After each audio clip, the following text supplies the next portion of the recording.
Эфирда Яшел Үзән телекомпаниясе һәм Кабат мин Радик Гатауллин сезгә исәнмесез дип эндәшәм. Атна дәвамында шәһәр һәм районда күпме вакыйгалар булды.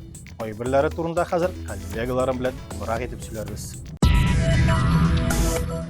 Яз килә, бирегез юл. Аның белән бергә гадәттән тыш хәлләр министрлыгы хезмәткәрләре өчен сезонлы мәшәкатьләр дә туа. Бер трат пунктта кар сулары, икенчеләренә табигый янгыннар яный. Безнең районында хәзер урман массивлары белән турыдан-туры чиктәш 7 трат пункт бар. Васильева һәм Октябрьский бистәләре, Раифа, Садовый, Белобезводный, Нарат авыллары һәм Яшел Үзән үзе. Ашыгыч хезмәткәрләрнең янгын куркынычы булган чорга әзерлеген баш идарә хезмәткәрләре тикшерде. Эш визиты йомгаклары буенча район башкарма комитеты адресына барлык проблемалы мәсьәләләр күрсәтелгән акт җибәреләчәк. Кимчелекләрне якын арада бетерергә кирәк. Безнекеләр булдыра. Яшел Үзән укучысы Италияны яулап алды. Триатлончы Лия Гарафетдинова дөнья беренчелегеннән бер юлы 2 алтын алып кайтты. Йөгерүдә, вело һәм чаңгы узышларында ул планетаның иң яхшы 50 спортчысыннан тизрәк булып чыкты. Дөнья трассаларында Лияның ничек җиңү яулаганы турында алдагы сюжетта. Это те самые лыжи, на которых я выиграла мир в Италии. В общей сложности они пробежали 16 километров. Победные мои километры. Самолеттан туп-туры туган шәһәре Яшел Үзән чаңгы юлына. 11-нче сыйныф укучысы Лия Гарафетдинова өчен 2 тапкыр дөнья чемпионы статусы күнегүләрне калдырырга сәбәп түгел. Бигрәк тә хәзер зур спортны чыгарылыш имтиханнарына әзерлек белән бергә алып барырга туры килгәндә. Сначала у меня школа до часу до... Башта минем мәктәп 1-2 сәгатькә кадәр, аннары тренировка. Кайчак шунда ук мәктәптән соң тренировкага барырга туры килә.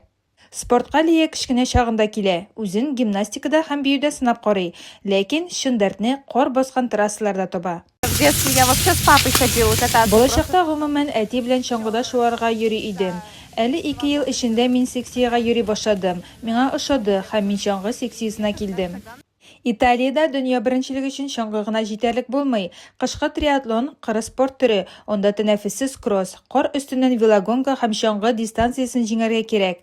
Барлык этапларга да аерым әзерләнергә туры килә. Сложнее всего был кросс. Кросс иң катлаулысы иде. Җәй көне мин велосипедта күп йөрим.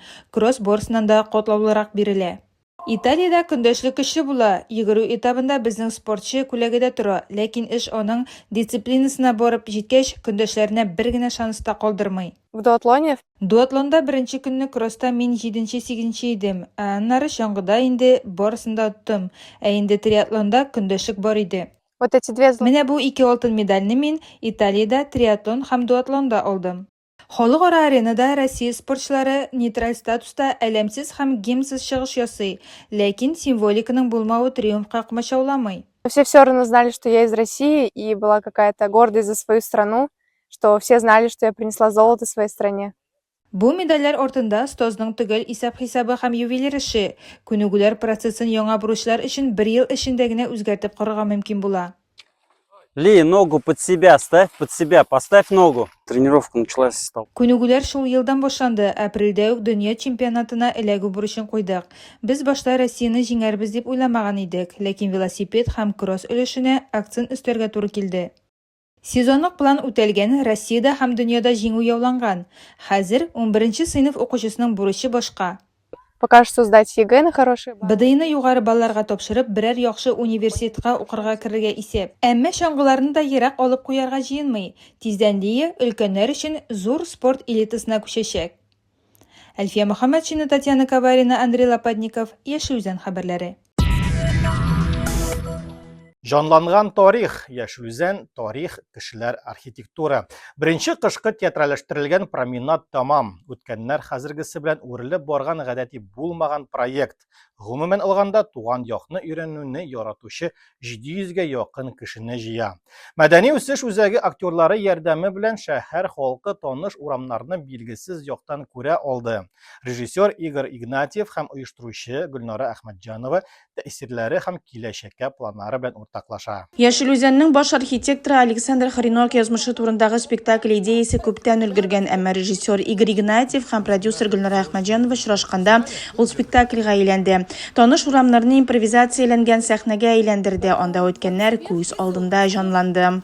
Было важно при этом создать атмосферу. Атмосфера булдыру мөһим иде. Без монологлар булдырдык һәм актерлар өчен максималь табигый булу бурычын куйдык. Тарихка материальны визуаль форматта бирүгә игътибар тамашачыларга ошады һәм алар бураннарга, солкыннарга карамастан бардылар һәм кызыклы фактлар, вакыйгалар белән яңадан таныштылар. 3 актриса алып баручы Полукамушки һәм Хоренокларда яшәүче 38 Доброцентр волонтерлары Добрый Зеленодольск үзәгенең җитәкчесе Светлана Янтуганова. Составлар үзгәрде, ләкин шәһәргә мәхәббәт темасы үзгәрешсез иде. Волонтеры работают бесплатно. Волонтерлар бушлай эшли, бу 14-15 яшьлек яшьләр һәм алар гаҗәпләнделәр.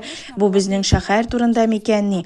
Алар бонус белән менә шушы тарихны да өйрәнеп китте. Яшел Үзән тарих, кешеләр, архитектура променады Татарстанда Кыш Республика проекты кысаларында узды һәм шәһәр тормышында яңа сүзгә әверелде. Подействовало то, что вы изучали. Бу теманы өйрәнүләре туганнары белән очрашулар тәэсир итте. Променадның төп максаты шәһәрне төрле яктан мәдәни, туристик, гастрономик яктан җәлеп итүчән итү. Яшел Үзәннең 100 еллыгына шәһәр халкы һәм яраткан шәһәре беренче планга чыгачак. Гадәти булмаган проектлар барлыкка киләчәк. Айгөл Гетаулина, Юлия Озерова, Александр Федоров, Яшел Үзән хәбәрләре. Рәсем сәнгате остасы ул, халык рәссамы. Элекке сәнгать мәктәбе директоры йөзләгән укучыга тормышка юллама биргән. Аның тырышлыгы белән сәнгать мәктәбе төзекләндерелә, галерея ачыла. Һәм булар барысы да якташыбыз Анатолий Крылов турында. Мартта аңа 75 яшь тулды. Үткән һәм киләчәк арасында дип исемләнгән күргәзмәсе аның иҗади озын гомерлегенең яңа дәлиле.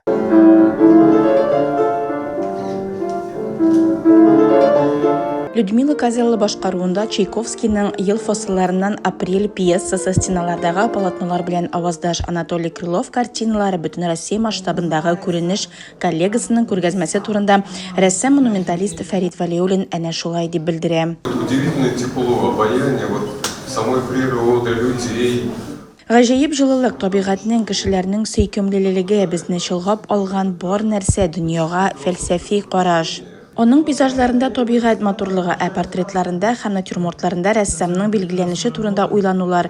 Туган шәһәренең патриоты Анатолий Валентинович 51 ел рәсем сәнгатен укыта. Күп еллар Яшел Үзән сәнгать мәктәбе директоры була. Үз вакытында анда Фешин исемендәге сәнгать училищесы филиалын ачу инициативасы белән чыга. Бүгендә оста эшен аның укучылары, педагоглары Сергей Царев һәм Катерина Фейхер дәвам итә. С каждым разом Һәр вакыт ниндидер яңа кызыклы нәрсәләр табам, булар барысы да ничек тупланган һәм балаларыбызны бирегә композиция өйрәнергә алып барачакбыз. не просто художник, он творец. Ул рәссам гына түгел, ул иҗатчы, аның бу энергиясе бер кайчан да бетмәсен иде. Рәссам һәм журналист һөнәре охшаш, беренчеләре дөньяны буяулар белән, икенчеләре сүзләр белән сурәтли. Анатолий Крылов юбилейда истәлекле бүләк алды. Мәктәп директоры сыйфатында Зеленодольская правда газетасында нәкъ 30 ел элек басылган беренче интервью. 75 лет – это время мудрости и расцвета талантов. 75 ел зирәклек һәм талантның чәчәк атучыры, күзләрегезне ачуыгыз һәм дөньяга башкача каравыбыз өчен рәхмәт. Безнең күңелдә рәссам карашы барлыкка килә. Рәссамның иҗатын тирәнрәк аңларга, аның ниятләрен экспозиция буенча автор экскурсиясе ярдәм итте. Анда кунаклар картиналарның сюжетларын булдыру серләрен белделәр. Волга, она живая. Су тере, суда, болытлар да, күк йөзедә чагылыш та җәлеп итә. Миңа Николай 2 төшкә керде. Тамашачылар күргәзмә турында сокланып сөйләделәр. Бу күңел өчен чын бүләк дип ышана алар. Нравится то, как он детально и с какой-то любовью, с нежностью передает. Ул һәр кемгә җинтекләп һәм яратып әйләнә тирәбездәге бөтен нәрсәнең матурлыгын тапшыруы ошый. Ул гадәттәгечә матурлыкны күрә. Работа грандиозная, композиция сложная. Зур эшләр, катлаулы композиция, колористика, шәп эшләр, өйрәнерлек һәм ләззәтләнерлек нәрсәләр бар. Это выставлена маленькая толика всего того, что у него есть. Рәссам мәхәббәт картиналар бик шәп. Бу эшләрнең мөмкин кадәр күбрәк хөрмәт итүчеләр өчен аңлаешлы булуын телим. Юбиляр туктарга җыенмый, үзенең картиналары белән меңләгән рәссамның яраткан шәһәрен данлау эшләренең яңа сериясын булдыру турында планлаштыра. Айгөл Гетаулина, Юлия Озерова, Александр Федоров, Яшел Үзән хәбәрләре. Халык сынамышларына күз салыйк. 19 мартта паркларда туқранар туқылдаса, суыклар узак дәвам итәр дип фаразлана.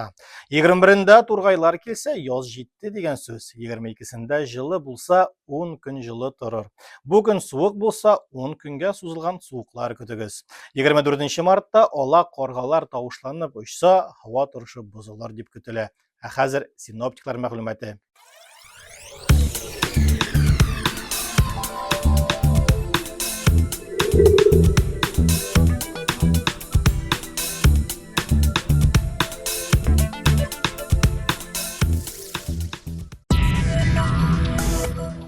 Бүгенге тапшырыбыз тамам. Хөрмәтле тамашачыларыбыз, Заправның Тару сайтындагы кызыклы һәм файдалы хәбәрләр белән дә танышып барга онытмагыз. Кабат очрашуларга кадәр саулашабыз.